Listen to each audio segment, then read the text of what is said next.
হায় খোদা, তাদের চুলগুলো একেবারে সাদা হয়ে গেছে।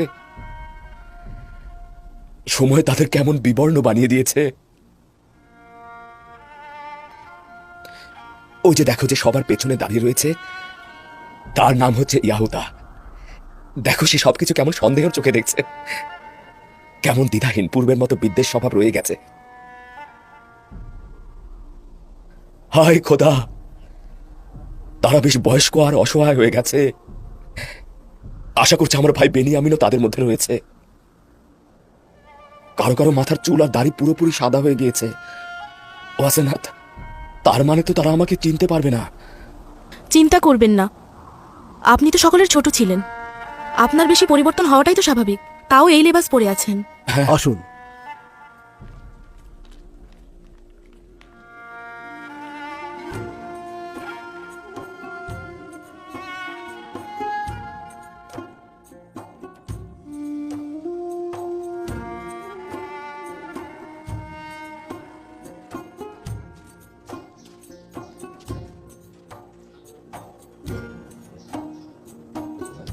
এসো, যাওয়া যাক।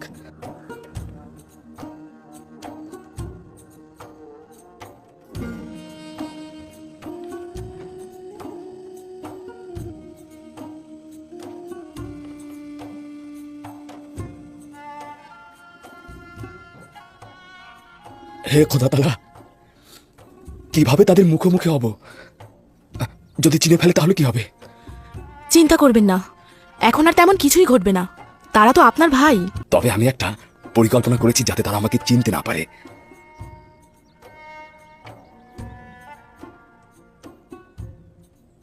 আবারও সেই নিশানা মাউদ। জানি না কি রহস্য লুকিয়ে রয়েছে এই শব্দটির ভেতরে, তবে যখনই এটা স্পর্শ করি এক অদ্ভুত প্রশান্তি অনুভব করি। আমি এখানে তাদের কয়েকদিন রাখতে চাইছি। 30 বছরেরও অধিক সময় তাদেরকে না দেখেছিলাম।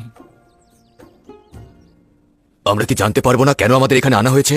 বুঝতে পারছি না, আমাদের সঙ্গে আজিজে মিশরের কি কাজ থাকতে পারে? আসা উচিত হয়নি।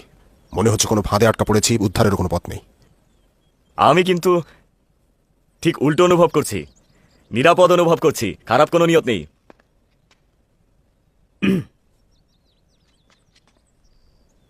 আদেশ পালিত হয়েছে, এখন কি করব?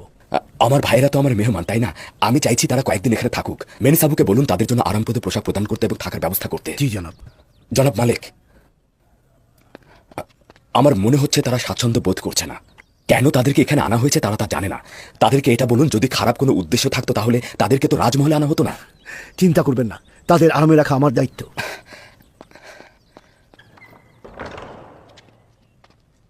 খোশ আমদেদ। আশা করছি দীর্ঘ যাত্রাপথের ক্লান্তি শরীর থেকে মুছে ফেলবেন।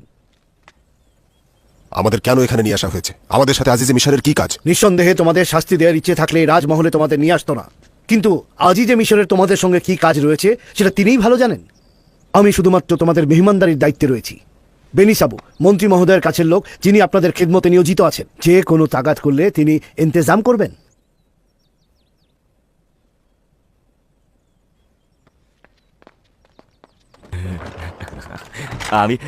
আমিও আপনাদেরকে খোশামদেদ জানাচ্ছি।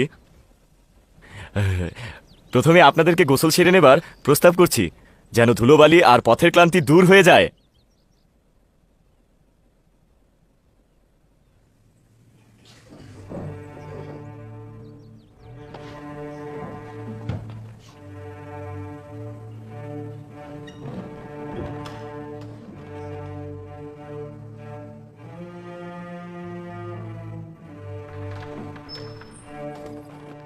কি অদ্ভুত, একদমই বুঝতে পারছি না কে দান, কে জোয়াদ, কে নাফতালিয়া, কে আশির।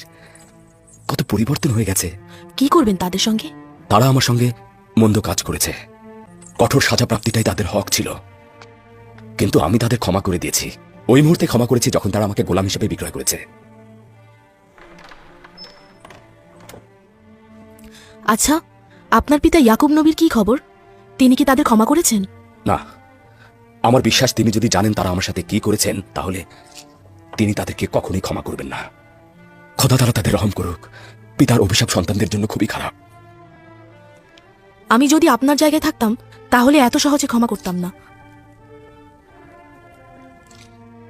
খাবার দাবারের পর দ্রুত তাদের বিশ্রামের ব্যবস্থা করবে। মনে হচ্ছে তারা খুবই ক্লান্ত। আদেশ শিরোধার্য।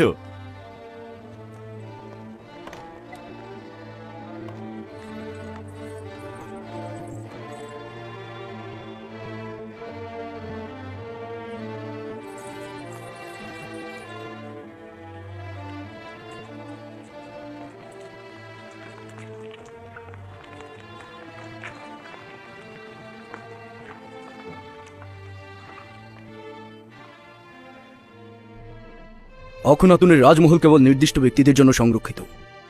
এখানে এরা কারা আসা যাওয়া করছে? কি কাজ এদের? মনে হচ্ছে জনাব হাকিম ইউজারশিপের মেহমান।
কতটা তৃপ্তি সহকারে খাচ্ছে।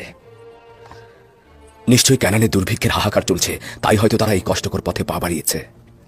এনারাই যদি এত ক্ষুধার্ত থাকে, না জানি তাদের স্ত্রী সন্তানদের কি অবস্থা।